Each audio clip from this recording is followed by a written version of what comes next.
I finally played Cyberpunk 2077 and 2026, and as they say, it's better late than never. For years, Cyberpunk was known as the game with one of the most controversial launches in gaming history, but 6 years later, I wanted to see it for myself.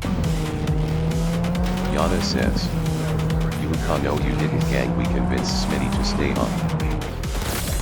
Oh, so these are real policemen. Yeah, okay, that's why they killing my ass, because I started whooping ass while I'm over here. Okay, that makes a little bit more sense now. Oh, is that oh no, I'm gonna die here. Oh my god, I'm gonna have to rob. Oh my god. It's too good, bro. Oh my god. No. Get out the car, motherfucker. Get out the car now. Get the f out. I gotta go. Sorry, popos. F you goddamn police guys. Can I hide somewhere where they can get to me? Oh my god. Little Lou. Hit the deck, let's go. They ain't catching me. Zakuk says, you can hide just for a little minute and they'll get off you. Okay, can I hide here?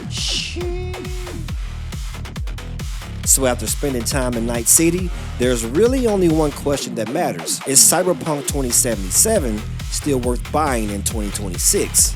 Right off rip, the first thing that grabbed me was the visuals. Even in 2026, a game that was made 6 years ago still surprisingly feels modern. The lighting, reflections, character models, and the city design still looks incredible. There was multiple times that I just stopped in the middle of traffic just to look around. At night, the city glows with neon lights reflecting off the rain-speckled streets. During the day, massive skyscrapers dominate the skyline and make you feel incredibly small. Some newer games may have more advanced technology under the hood, but visually, Cyberpunk still holds its own. If someone told me that this game released today, I honestly would not even question it. In fact, there were multiple times during my stream that people were asking me what game was it, as if they'd never seen it before. But the graphics alone do not make the world more memorable. What really impressed me was the atmosphere.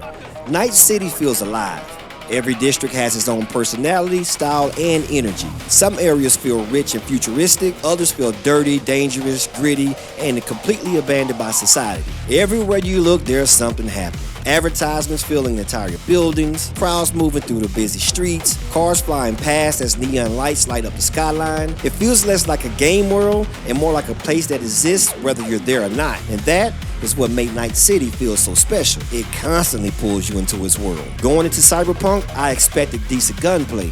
But what I did not expect was how much freedom the combat gives you. You can approach a situation however your heart desires. You can charge in with an assault rifle, picking enemies off with a pistol, hacking everything around you, or just turn the game into a futuristic samurai movie.